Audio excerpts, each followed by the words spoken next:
My son sent me a message that tore my soul apart.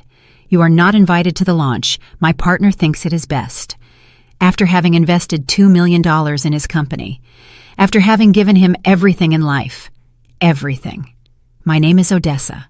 I am 67 years old, and I thought I had seen everything in this life. But I never imagined that my own son, the person for whom I sacrificed absolutely everything, would write me such cold, cruel, heart-wrenching words. $2 million. Do you know what that amount means for a woman like me? It is the sale of my house, my mother's inheritance. It is the savings of 40 years of work, 12 hours a day cleaning office buildings downtown and taking care of the elderly. It is every single dollar I saved, denying myself treats, vacations, or new clothes. It is my future, my old age, my peace of mind, all converted into numbers in a bank account that bears the name of Lysander. And now, 6 months after handing him that check, I receive this message that sticks like a dagger in my chest.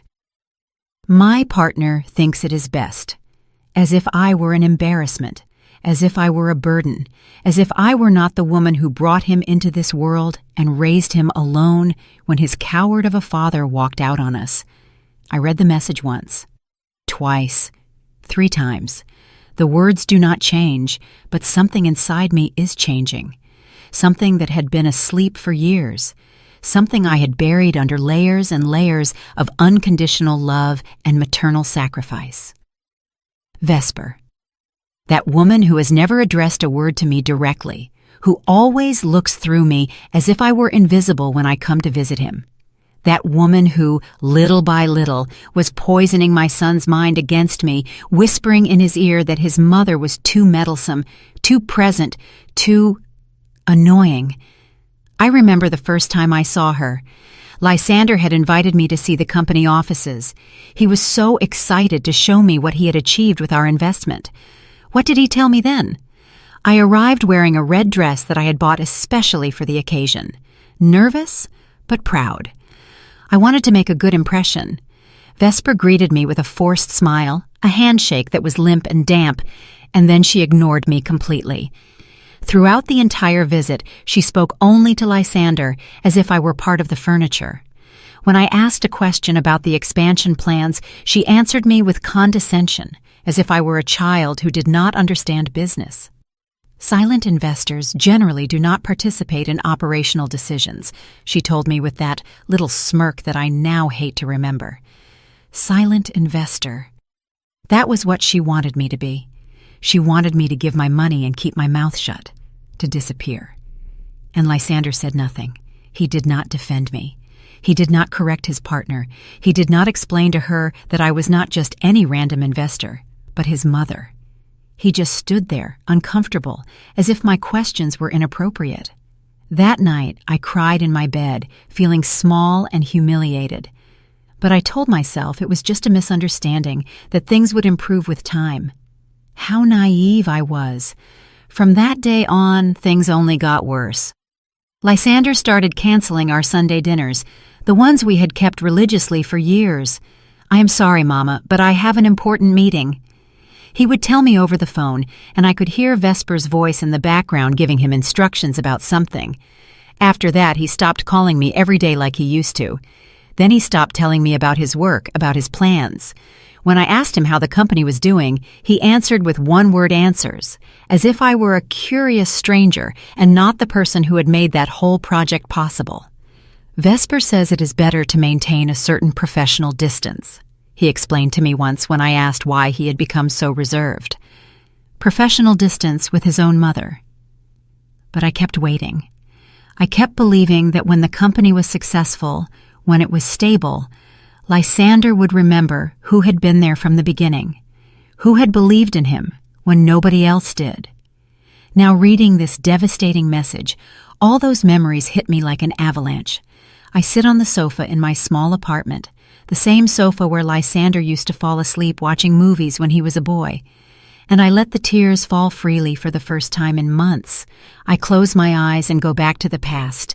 I go back to those years when it was just him and me against the world, when his father Enoch abandoned us without explanation, without a goodbye, without even a note.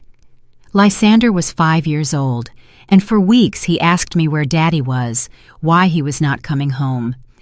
I did not know what to answer him because even I did not understand how someone could leave like that, leaving a family behind. I remember the nights when I worked cleaning corporate offices until 3 in the morning after having spent the whole day taking care of Miss Hattie, an elderly woman with dementia who required constant attention. I would arrive home exhausted, my hands cracked from the cleaning chemicals, and find Lysander sleeping in my bed because he was afraid to be alone in his room. "Mama, why do you work so hard?" he would ask me with those big, curious eyes. "So that you can have everything you need, my baby," I would answer, kissing his forehead while I carried him back to his bed. Everything he needed and more, much more. When Lysander told me he wanted to study at a private university, I knew I did not have the money, but I got a second job on the weekends cleaning houses in the wealthy suburbs out in Buckhead. My hands bled from scrubbing floors so much.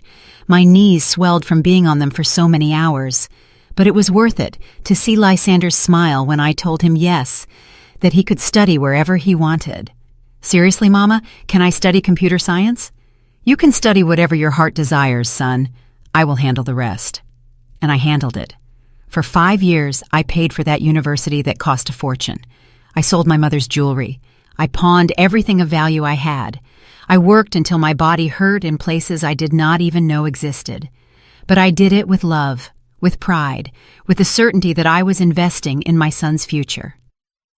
When Lysander graduated, it was the happiest day of my life. I watched him walk across that stage, receive his diploma, and I thought that everything had been worth it. He hugged me so tight that day. He whispered in my ear, "Thank you, Mama. All of this is thanks to you. I am never going to forget it." Never going to forget it. What irony. After that came the years of job hunting. Lysander had big dreams, but the job market was difficult for a young black man, no matter his degree. I kept supporting him, paying his rent, his food, his expenses. Why? Because I believed in him. Because I knew that one day he would triumph. "Do not worry, son. Take the time you need. I am here." And there I was, always there. When he had his first low-paying job, I supplemented his salary so he could live decently. When he wanted to take a specialization course, I paid every penny. When he dreamed of having his own business, I was the first to support him. "Mama, I have a revolutionary idea," he told me one afternoon with that energy he radiated when he talked about technology. "But I need initial capital." "How much do you need?" "It is a lot of money, Mama. I do not know if—" "Tell me how much." "Millions, $2 million. Silence filled the room. Millions of dollars. It was everything I had, and more. I would have to sell my house, the only security I had left, use my mother's inheritance that I had saved for my old age, liquidate my life savings. But when I saw his eyes, when I heard the passion in his voice explaining the project to me, when he told me he was going to change the world of technology, I did not hesitate for a second. "All right, son, count on me." His smile that day lit up the whole room. He hugged me like when he was a child. He lifted me off the floor and spun me around. "You are the best mother in the world, Mama. I promise you this is going to work. I promise I am going to pay back every penny with interest. I promise I am never going to forget what you are doing for me." Promises. All broken now like glass on the floor. I signed the papers, transferred the money, sold my house, and moved into this small apartment. It is worth it, I told myself. It was for Lysander, for his future, for his dreams. The first few months after the investment were like a honeymoon. Lysander called me every day to tell me about the progress. He sent me photos of the offices they had rented downtown. He introduced me via video call to the employees they were hiring. I felt like part of something big, part of my son's dream. "Look, Mama, this is our boardroom," he would say, showing me a modern room with a long table and ergonomic chairs. And this is where we work on the software development. Our company, he said. Our project. I got excited like a little girl, imagining the day I could visit them and see with my own eyes everything we had built together. But then Vesper appeared. At first, Lysander talked to me about her just as another colleague. I hired a specialist in digital marketing, Mama. Her name is Vesper, and she has a lot of experience. Then he started mentioning her more often. Vesper says we should focus our strategy on this sector. Vesper has important contacts that can help us. Vesper, Vesper, Vesper. The first time I saw her was during a video call. Lysander was showing me the new computers they had bought when she appeared on the screen. A young woman, maybe 32 years old, with sleek hair perfectly styled and an impeccable white blouse. She looked sophisticated, educated, successful. Everything I never was. Vesper, introduce yourself to my mom, Odessa, Lysander said with a smile. She greeted me with a smile that did not reach her eyes. Nice to meet you, Mrs. Odessa. Lysander has told me a lot about you. Something in her tone made me uncomfortable from the first moment. There was a coldness, a calculated distance in the way she spoke to me, as if she were complying with a mandatory social protocol. The pleasure is mine, Vesper. Lysander tells me you are very talented. Well, I do what I can to make the company grow, she replied, and then she turned exclusively to Lysander. We need to review the numbers for the ad campaign before the 3 o'clock meeting. And just like that, without further ado, she ignored me completely. Lysander kept talking to me for a few more minutes, but I could feel Vesper's presence in the background, impatient, as if my presence were an annoying interruption in her workday. That night, I could not sleep well. There was something about that woman that disturbed me, but I did not know exactly what. I told myself it was just the foolish jealousy of an overprotective mother, that I should be happy Lysander had a partner. But the following days confirmed my suspicions. Lysander began to change subtly.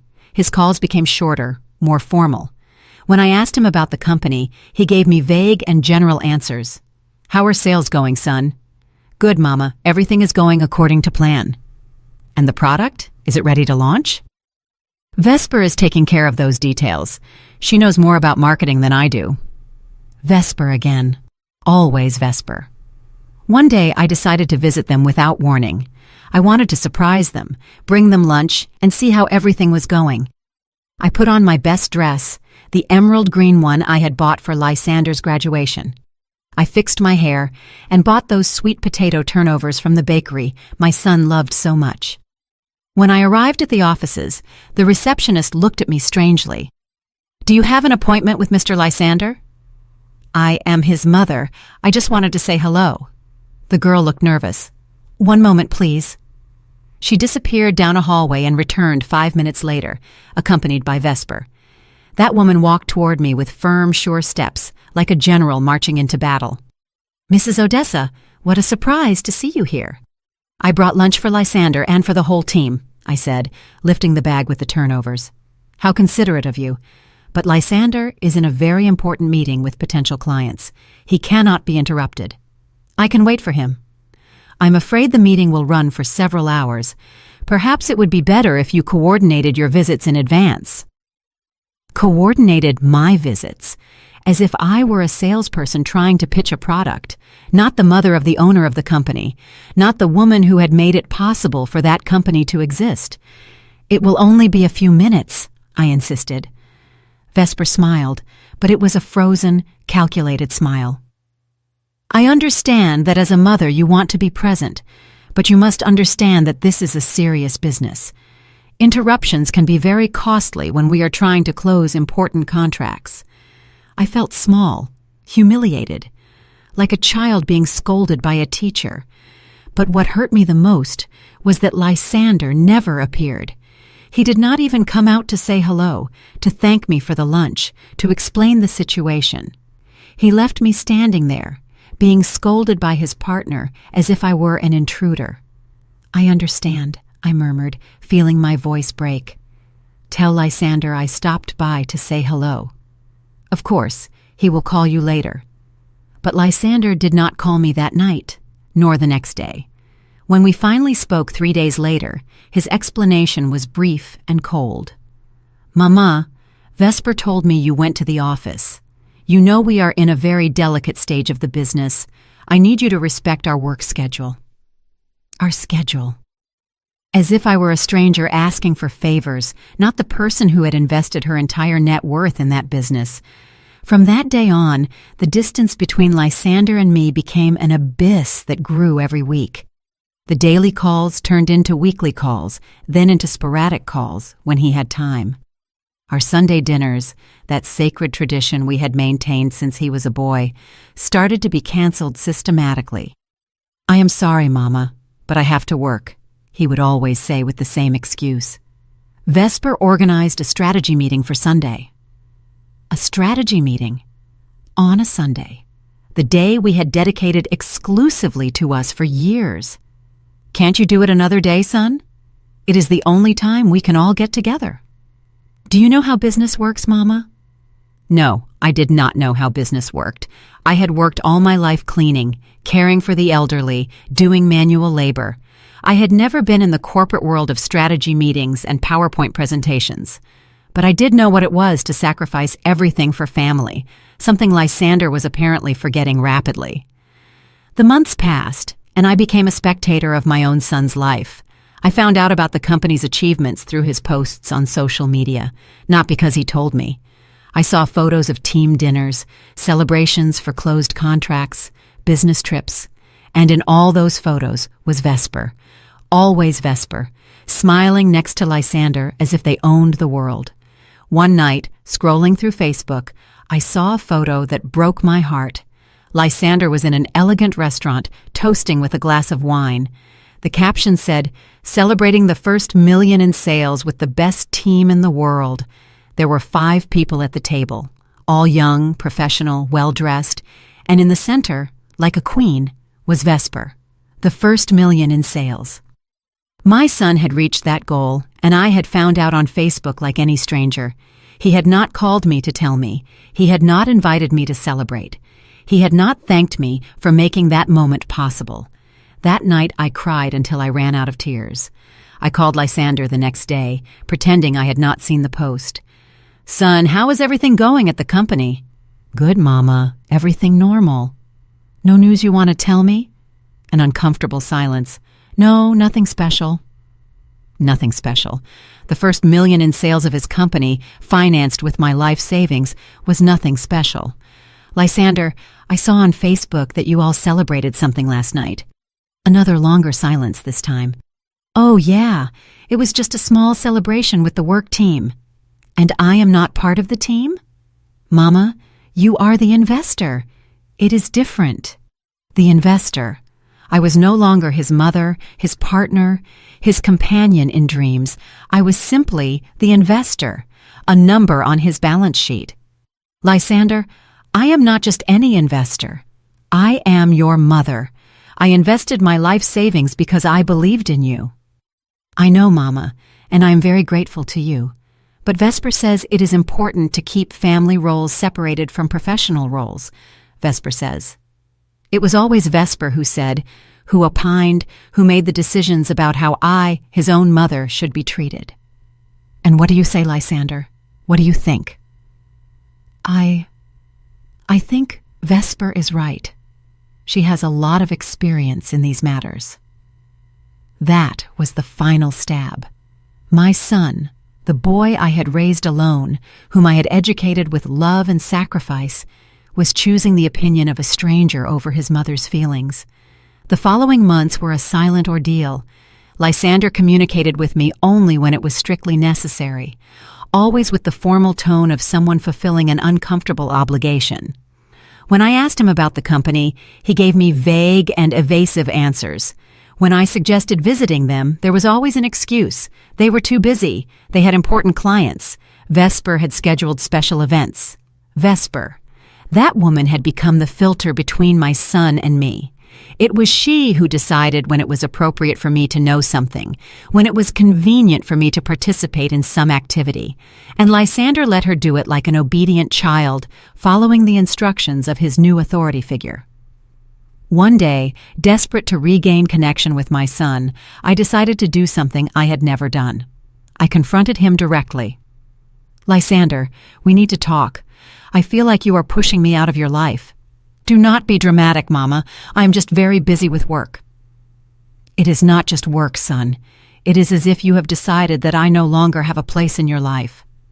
"That is not true."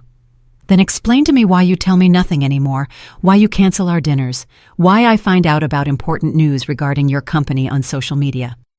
Lysander sighed as if my question were a nuisance. "Mama, you have to understand that I am not a child anymore. I have responsibilities. I have a business to run. And I have the right to know how the business I financed with my life savings is going. Of course you have the right. I send you the financial reports every month." Financial reports? Cold numbers on a page, without context, without explanation, without the human connection I craved. "I do not want just numbers, Lysander. I want you to tell me how you feel, what challenges you face, what plans you have. I want to be part of your life, not just a name on your list of investors." "Mama, that is exactly the problem," Lysander told me with a tone of frustration he had never used with me before.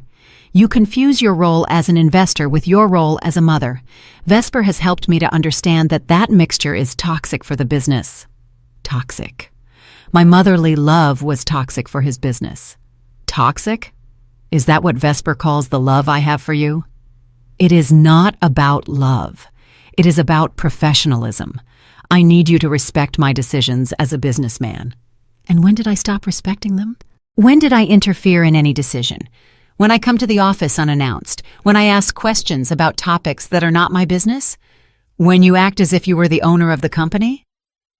His words hit me like slaps. It was not my place to ask about the company I had financed. Acting like the owner of the business to which I had destined every penny of my savings was wrong. "Lysander, I invested $2 million. "And I am paying you interest on that investment," he interrupted me. "You receive your financial return monthly. What else do you want?" What else did I want? I wanted my son back. I wanted him to value me, to respect me, to remember who had believed in him when no one else did. But that could not be bought with monthly financial returns. "I want you to treat me like your mother, not like a bank." "Then stop behaving like a creditor and behave like a mother." That conversation ended with Lysander hanging up on me, and I was left sitting in my small apartment, surrounded by photos of a boy who no longer existed. The boy who hugged me tight at his graduation, who promised me he would never forget what I had done for him, who swore we would always be together. The weeks that followed were of a deafening silence. Lysander did not call me. He did not reply to my texts. He did not answer my emails. It was as if he had decided that I no longer existed in his life. But the company kept growing. I saw the news online. Local tech startup reaches $3 million in sales. Young entrepreneur revolutionizes the market with innovative digital platform. The perfect duo, Lysander and Vesper, conquer the tech sector. The perfect duo. That was what the specialized press called them. As if they had built that company from scratch. As if they had risked their own savings. As if they had sacrificed their future to make that dream come true. In those interviews, Lysander talked about the challenges they had faced, about the sleepless nights developing the product, about the passion that moved them. But he never mentioned where the initial capital had come from. He never talked about the woman who had made all that possible. I had been erased from the official history of his success. One night, while surfing the internet looking for news of the company, I found something that destroyed me completely. It was a video interview where a journalist asked Lysander about his beginnings as an entrepreneur. "What was the most difficult moment in building your company?" the interviewer asked. "Without a doubt, getting the initial investment," Lysander answered with that charming smile I knew so well. "Vesper and I knocked on many doors. We presented our project to dozens of investors, but everyone told us we were too young, that the market was too competitive." "And how did you finally manage to get the capital?" Lysander exchanged a complicit look with Vesper, who was sitting next to him. "We were lucky to find an investor who believed in our vision, someone who understood the potential of our project. An investor. A stranger who had believed in their vision, not his mother who had mortgaged her future out of love. "Can you tell us who that visionary investor was?" the journalist insisted. "We prefer to keep that information private," Vesper intervened with a diplomatic smile. "Our initial investor prefers anonymity." Anonymity. They had turned their own mother into an anonymous investor. When I finished watching that interview, something broke definitely inside me. It was not just pain I felt, it was humiliation, betrayal, a feeling of having been completely erased from the life of the most important person in the world to me. That night, I made a decision. I called Lysander and left him a voicemail because, as always, he did not answer. "Son, I just saw your interview in Tech Weekly. I am glad to know that your anonymous investor is so satisfied with the results. I think it is time we have a serious conversation about the future of that investment." It was the first time in months I used a firm tone with him, a tone that made it clear I was not asking for a favor but demanding an answer. Lysander called me the next day, but he did not sound like the affectionate son I remembered. He sounded like an annoyed executive who had to deal with a minor problem. "Mama, I heard your message. What do you want to talk about?" "I want to talk about my place in your life and in your company." "We already talked about that. You are an important investor. You receive your dividends." "I do not want to be an anonymous investor, Lysander. I want to be recognized as what I am, your mother and the person who made your company possible." A long silence. Then Vesper's voice in the background. "Tell her we are in an important meeting right now." And then Lysander told me something I never thought I would hear from his lips. "Mama, Vesper is right. We are in a very delicate stage of growth, and we cannot allow family issues to interfere with the business." Family issues. I had become a family issue that interfered with his business. After that call, I stayed in bed for 3 days. 3 days crying, wondering where I had failed as a mother, what I had done wrong to deserve this treatment. I looked at myself in the mirror and saw a 67-year-old woman who had dedicated her entire life to a son who now considered her a burden. But on the 4th day, something changed. I got up, showered, dressed with care, and decided I was not going to keep begging for love. I was not going to keep begging for a place in the life of someone who had clearly decided I was no longer important. I called my friend Eudora, the only person who had been with me through all these difficult years. Eudora worked at the bank where I had my accounts. She had processed the transfer of the $2 million. She had seen my sacrifice firsthand. "Eudora, I need to review all the documents from the investment I made in Lysander's company." "Of course, Odessa. Is everything okay?" "No, it is not okay, but it is going to be." That afternoon, Eudora came to my apartment with a folder full of papers, contracts, agreements, transfers, legal documents I had signed 6 months ago when I still believed I was investing in my son's future, not financing my own exclusion from his life. We reviewed every document carefully. The contract was clear. I had the right to withdraw my investment with 30 days prior notice. I also had the right to audit the company's finances and to participate in important decisions as a capital partner. "Odessa," Eudora told me after reading everything, "legally, you have a lot of power in that company. You are the majority shareholder." Majority shareholder. I had forgotten that detail. With my $2 million, I owned 60% of the company's shares. Lysander and Vesper held the remaining 40% between the two of them. "That means I can take important decisions?" "It means that without your approval, they cannot make any important decision. And it also means that if you decide to withdraw your investment, the company probably would not survive." That night, I did not sleep. But it was not from sadness. This time, it was from clarity. For the first time in months, I saw the situation with total sharpness. I was not a helpless victim begging for love. I was a businesswoman who had made an investment and had rights I had been ignoring while I allowed them to treat me like a nuisance. The next day, I made a decision that would change everything. I called Lysander, but this time it was not the pleading mother of always. It was Odessa, the majority shareholder of his company. Lysander, I need you to schedule an urgent meeting. I want to review the company's financial statements and discuss some important changes. Mama, we are very busy this week. I am not asking you as your mother. I am informing you as the majority shareholder. The meeting is mandatory according to our contract. A surprised silence. Lysander did not expect this tone from me. Okay, when do you want to meet? Tomorrow at 10 in the morning, and I want Vesper to be present too. Vesper? Why? Because apparently she makes many important decisions in my company without consulting me. It is time for that to change. I hung up the phone, feeling a strength I had not experienced in years. It was not revenge I sought. It was respect.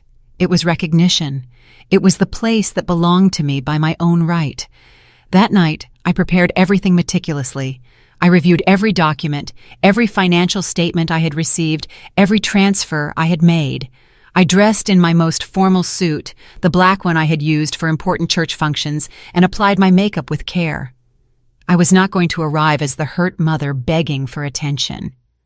I was going to arrive as the businesswoman I was. When I arrived at the offices the next day, the receptionist looked at me with the same strangeness as always. Good morning. I am Odessa, majority shareholder of this company. I have a meeting scheduled with Lysander and Vesper.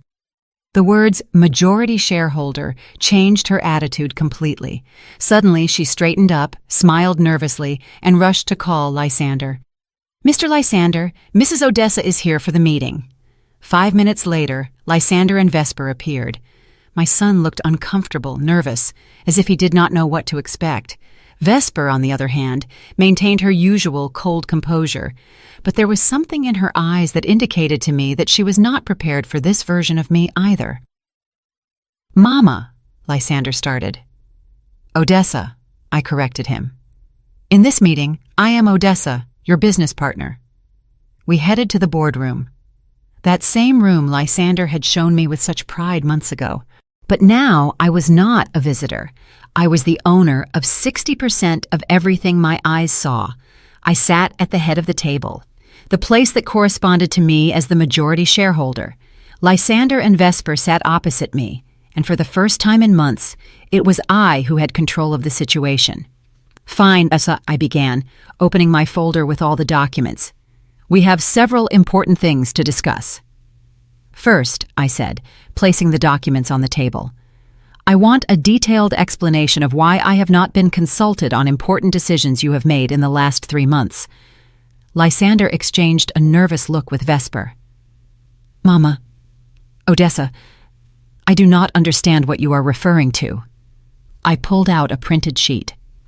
According to these records, you hired 5 new employees, opened a second office, and signed an advertising contract for $200,000, all without my approval. Vesper leaned forward with that condescending smile I hated so much. Odessa, those are normal operational decisions. We do not need to approve every minor expense with the investors. $200,000 is a minor expense? I looked her directly in the eyes. And I am not the investors. I am the investor, the majority shareholder with 60% of the shares. Vesper's smile faltered for the first time. Lysander looked increasingly uncomfortable. Furthermore, I continued, I have been reviewing the interviews you have given to the media. In none do you mention the origin of the initial capital. You have turned me into an anonymous investor. We thought you would prefer to maintain your privacy, Lysander murmured. My privacy or your comfort? My voice hardened. Because it is very convenient to build a narrative where you two are the only heroes of this story. Vesper tried to regain control. Odessa, I understand that as Lysander's mother you feel— Stop right there, I interrupted her.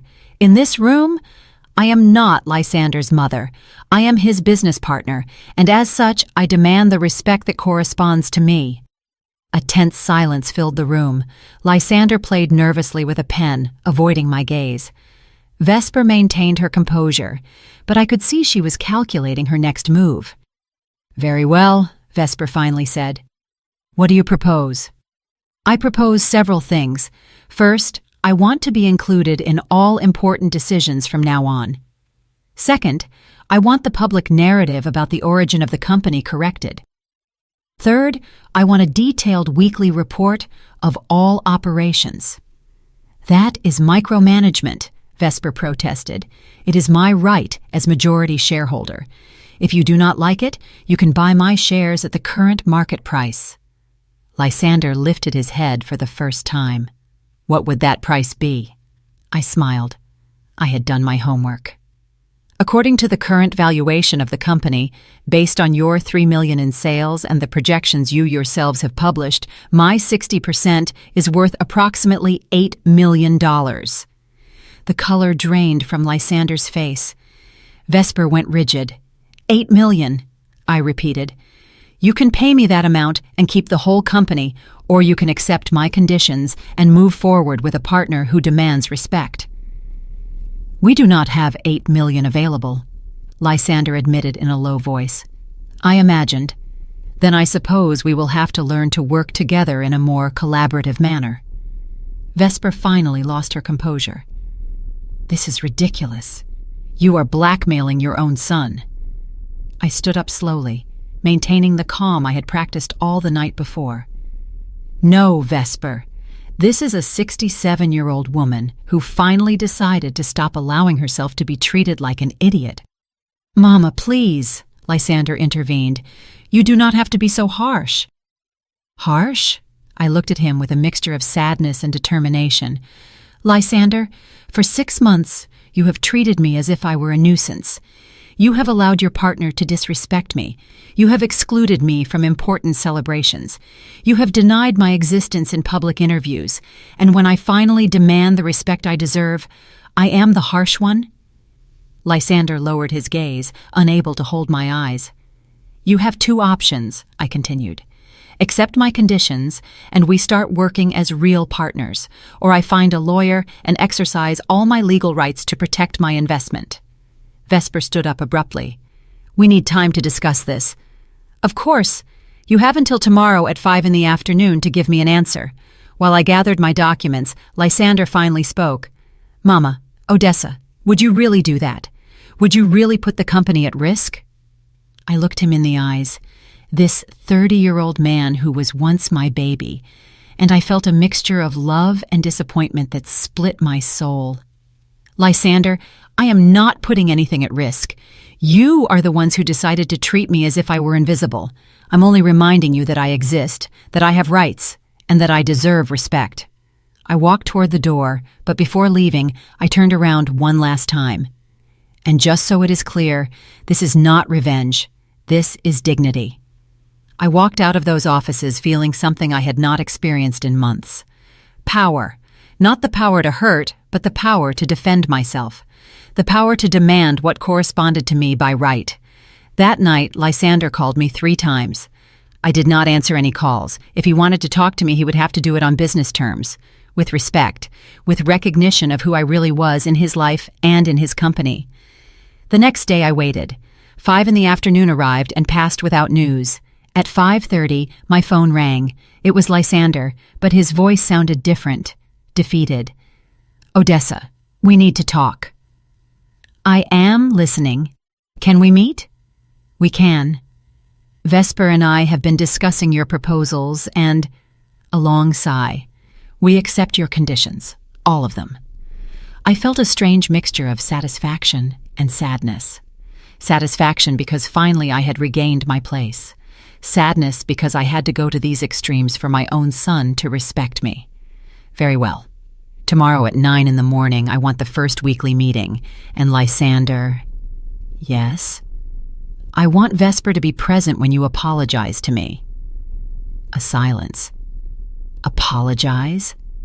For 6 months of disrespect, for making me invisible, for treating me as if I were a nuisance instead of the person who made your dreams possible.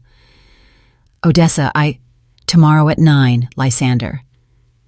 That night I slept better than I had slept in months, but my peace of mind lasted little. The next day, when I arrived at the offices, a surprise awaited me that would change everything definitively.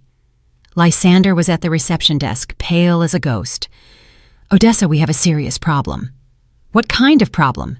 "Vesper. Vesper quit last night and took 3 of our key employees with her." I felt as if I'd been punched in the stomach. "What do you mean she took employees?" "She formed her own company.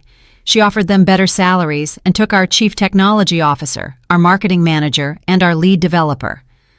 We walked into her office, which looked strangely empty. Vesper's desk was clean, without a trace of her presence. "But that is not all," Lysander continued, his voice breaking. "She also took our 3 biggest clients.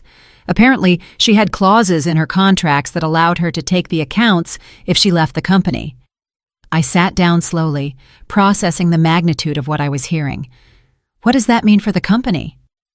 "It means we lost 70% of our revenue overnight. It means that without those key employees, we cannot fulfill the projects we have pending. It means that—" His voice broke completely. "It means the company is bankrupt, Mama." Mama. After months of calling me Odessa, of treating me like a cold business partner, he finally went back to calling me Mama. But it was too late. "How much time do we have?" I asked with a calm that surprised even myself. "If we do not get new clients in the next 2 weeks, we will have to close. We cannot pay payroll, rent, nothing." I remained silent for several minutes, looking out the window of that office that had been my son's dream. Lysander was crying silently with his head in his hands. "Mama, I am so sorry. I am sorry I treated you badly. I am sorry I allowed Vesper to disrespect you. I am sorry I was so blind."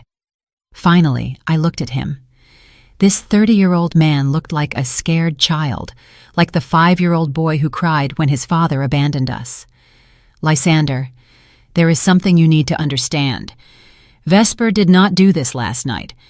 She had been planning this for months." "What do you mean?" "Everything. Pushing me away from the company, making you believe I was a problem, ensuring I did not have information about daily operations. She was manipulating you to keep me away while she built her own network." Lysander raised his head, his eyes red from crying. "You knew?" "I did not know exactly what she planned, but I knew something was not right. A woman does not treat her partner's mother so badly without having hidden motives." "And why didn't you tell me anything?" "Would you have listened to me? For 6 months I tried to get close to you, and you always chose Vesper's opinion over mine." Lysander got up and started pacing the office like a caged animal. "What are we going to do? I cannot ask you for more money. You already lost enough because of me." "Who said anything about losing money?" He looked at me confused. "The company is bankrupt, Mama. You lost your investment." "Lysander, there is something Vesper never understood, and that you apparently also forgot." "What?" "I am not just an investor with money.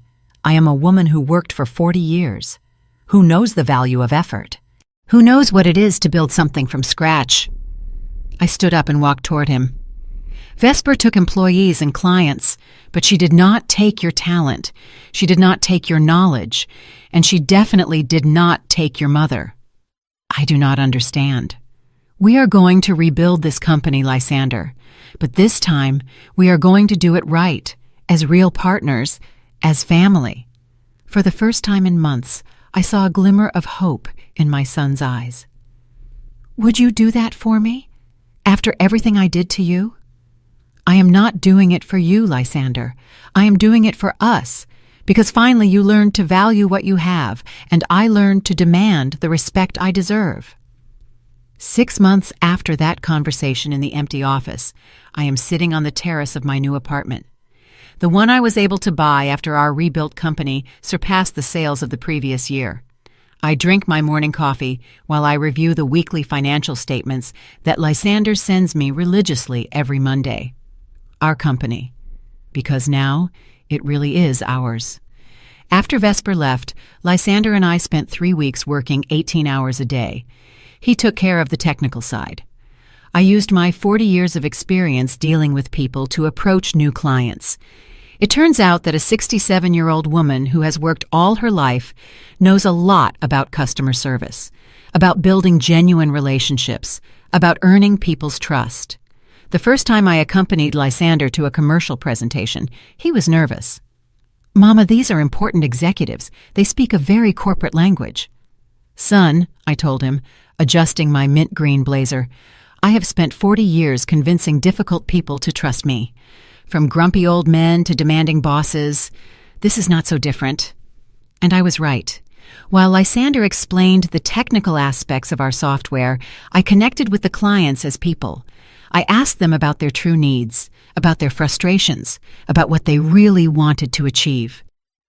I did not talk about product features. I talked about solutions to real problems. At the end of that first presentation, the client not only signed the contract, but recommended us to 3 more companies. "I have never seen such a human approach in a technology company," he told us. That night, Lysander hugged me like he had not done in years. "Mama, you are incredible. Vesper never would have gotten that account." "Vesper knew a lot about technology," I replied, "but she never understood that business is done between people, not between computers." The following months were of constant growth. We hired new employees, but this time I participated in every interview. We wanted people who shared our values: respect, honesty, teamwork, no toxic egos, no manipulations, no making anyone feel invisible. Lysander changed completely. Now he calls me every day, not out of obligation, but because he genuinely wants to share his day with me. Our Sunday dinners resumed, but now they are even better because we talk as partners, as family, as people who respect each other mutually. "Do you know what I regret the most?" he told me one night over dinner. "Having allowed Vesper to convince me that your love was a weakness. It was not your fault, son. She was very skilled at manipulating." "Yes, it was my fault, Mama. I chose to listen to her instead of listening to my heart. I chose to believe that success meant moving away from you instead of building with you." A month ago, we received a call that made us laugh until we cried. It was one of the former employees who had left with Vesper. "Could you consider taking me back? Vesper's company is not doing well, and I miss the family atmosphere you guys had." Lysander looked at me before answering. "What do you think, partner?" "I think second chances have to be earned," I replied. "If he wants to come back, let him start from the bottom and prove he understands our values." Now that employee is one of our most loyal, and he always says he had never worked in a place where he felt so valued as a person. Last week, a business magazine asked us for an interview about our success. This time, when the journalist asked about our beginnings, Lysander answered without hesitation. "Everything started with my mother, Odessa. She not only invested her money in my dream, she invested her trust, her experience, her love. Without her, none of this would exist." The report was published with the title, "The Mother-Son Duo Revolutionizing the Tech Sector with Family Values." This morning, while I drink my coffee and check the company numbers, I think about everything we have built together.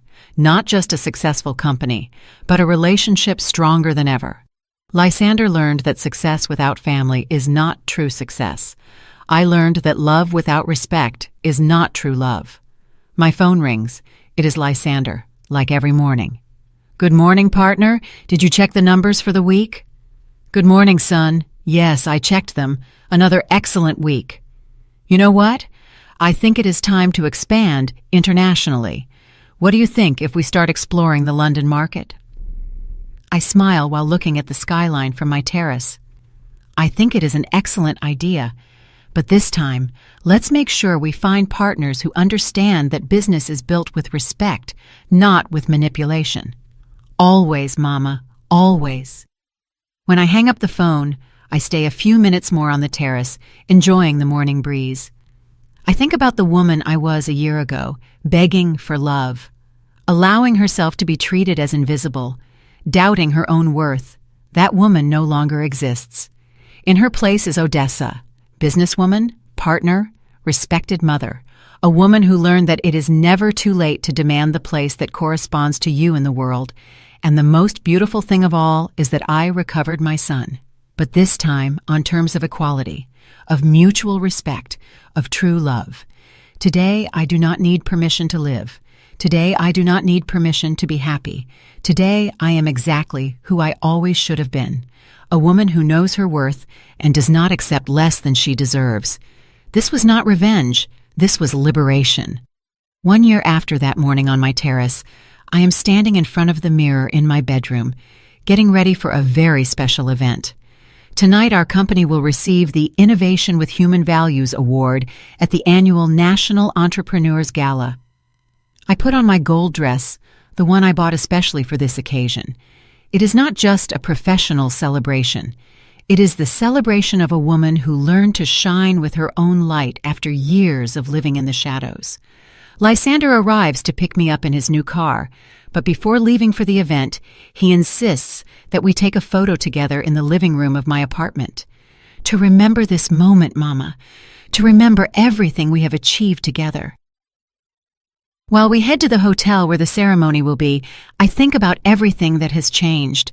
Our company now has 50 employees, offices in 3 countries, and more importantly, a culture of respect and family values that has become our trademark. Nervous? Lysander asks me as we enter the hotel parking lot. Not at all, I answer him with a smile. I do not get nervous anymore when I know I deserve to be where I am. In the hotel lobby, other business people, journalists, and government officials greet us. Many come over to congratulate us. But what moves me the most is when a young businesswoman approaches specifically me. Mrs. Odessa, I read your story in the magazine. I wanted to thank you for demonstrating that it is never too late to demand respect. My mother-in-law had been going through something similar with her family, and your example inspired her to stand up for herself. These moments are the ones that have the most value for me. Knowing that my story can help other women find their own strength, their own voice. During dinner, the presenter tells our story. Tech Family, founded by Lysander and his mother Odessa, has demonstrated that business success and human values can not only coexist, but empower each other. When they call us to the stage to receive the award, Lysander takes me by the arm. You go first, partner. Without you, I would not be here. We go up together, but he yields the microphone to me for the acceptance speech. I look at the audience, at all those successful people, and for a moment, I remember the woman I was 2 years ago. Insecure, asking for crumbs of affection, allowing herself to be treated as invisible. Good evening, I begin with a firm voice. This award is not just a recognition of our company. It is a recognition of all the women who have learned that true love is built on respect, not on silent sacrifice. The audience falls silent, attentive to every word. For many years I believed that being a good mother meant accepting any treatment, forgiving any lack of respect, being always available without expecting anything in return. But I learned that that is not love. That is emotional dependency. I see Lysander by my side, smiling with genuine pride. True love, the love between family, between partners, between any human relationship, is built on the basis of mutual respect. When we demand respect, we are not being selfish. We are teaching others how to value us. Some people in the audience nod, especially other women my age. Today, our company is successful not in spite of family values, but thanks to them. Because when we treat every employee like family, when we respect everyone's ideas, when we value experience as much as youth, we create something more powerful than a company. We create a community. Applause fills the room, but I continue. To the women of my generation who may be listening, it is never too late to demand the place you deserve. To the children who may be present, your mothers are not banks or domestic servants. They are people with wisdom, experience, and rights.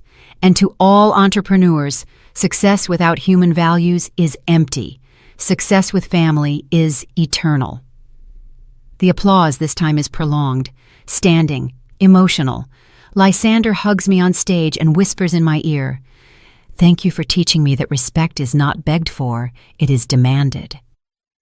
After the ceremony, during the reception, I go to the restroom to touch up my makeup.